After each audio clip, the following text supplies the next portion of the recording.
I know. I'm doing it all here. Yeah. And you can just leave me like we're having a regular conversation. Don't even have to look at the camera there. We're good here. We got the Monster logo right in the background behind you, so perfect. Make the sponsors happy. Yeah. I guess, what's this season been like for you guys? Leading, like you said, all three are in line for 3 championships this year. Yeah, it's been an amazing start to the season for us for sure. I mean, in the past we've historically had a little struggle a little bit in the beginning. Now this year, you know, we came out of the box, won a bunch of races in all 3 classes right away. Started with the points lead in 2 classes, so we're currently leading the Pro Light, 2nd in the Pro 4, and 3rd in the Pro 2, I think. So it's a great season. I mean, it's something that we didn't expect that early in the season.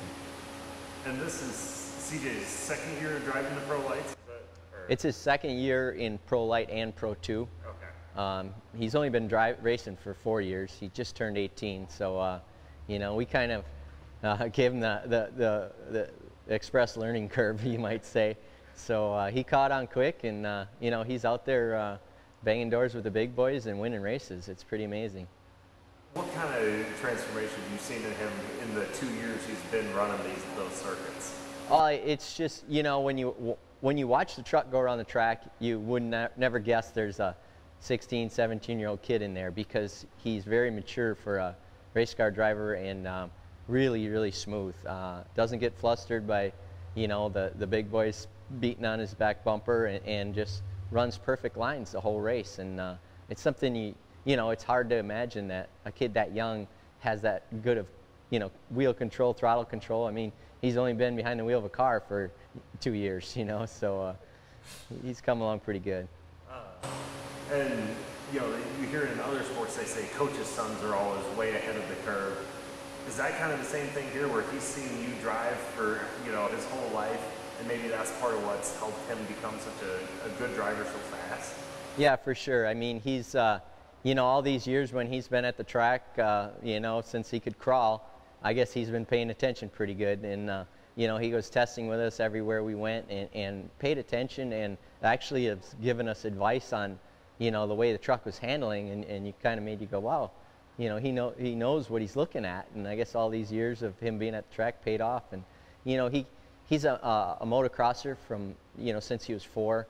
So that teaches you a lot of the skills you need for off-road, you know, kind of understanding how to read terrain and dirt and make traction, and he already knew how to race. You know, he just did it on 2 wheels, and now he's doing it on 4. I guess for you, what are the things that it takes? What are the biggest skills to be a good off-road driver?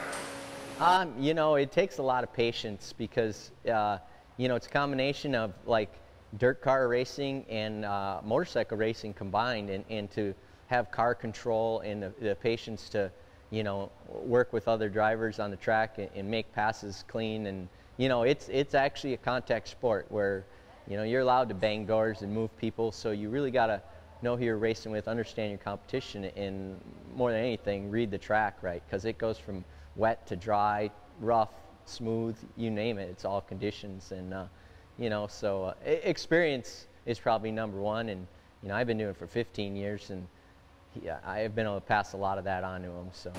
Well, and you've been doing it for 15 years, but is it a little bit different when you see your son inside the car instead of knowing that you're behind the wheel?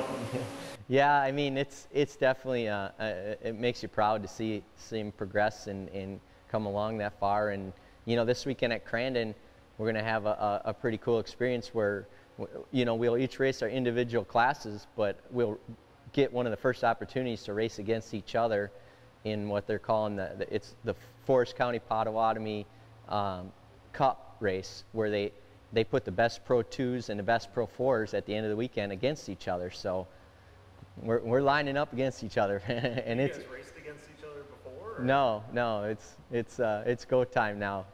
Well, father against son. What's it gonna be like you said, it's a full contact sport, so I mean, are you gonna hesitate to give him a little bump? I mean, it's still your car, I guess, but. You know, I guess we'll cross that bridge when we get there. I mean, there's $30,000, $40,000 at stake for the win of that race, and if he's winning, you know, Pro 2s get a little head start. So if he's winning, and he has a chance to win it, and maybe I can get second, that'd be fine with me. But if he's not winning, I'm going to the front. So he better move over.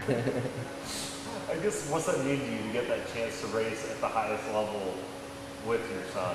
Oh, it's just such a cool deal. I mean, it's hard to imagine, you know, in what other sport this could actually happen at this phase in my career and at his age. And we're fortunate enough that, you know, off-road is a very kind of growing sport, and there isn't really an amateur level to it. It's once you do it, you know, you're one of the pros. If you're in the pro classes, there are, you know, sportsman classes, but you know, for us to be in all three of the pro classes and competing for a championship in all three, and you know, in the hunt, it's really a neat deal. And you know, to have my son as my partner, teammate, it's cool because I can holler at him and I don't feel bad. Is that ever hard at times to be both the team owner and dad at the same time when you're watching him, or you know, doing the races together?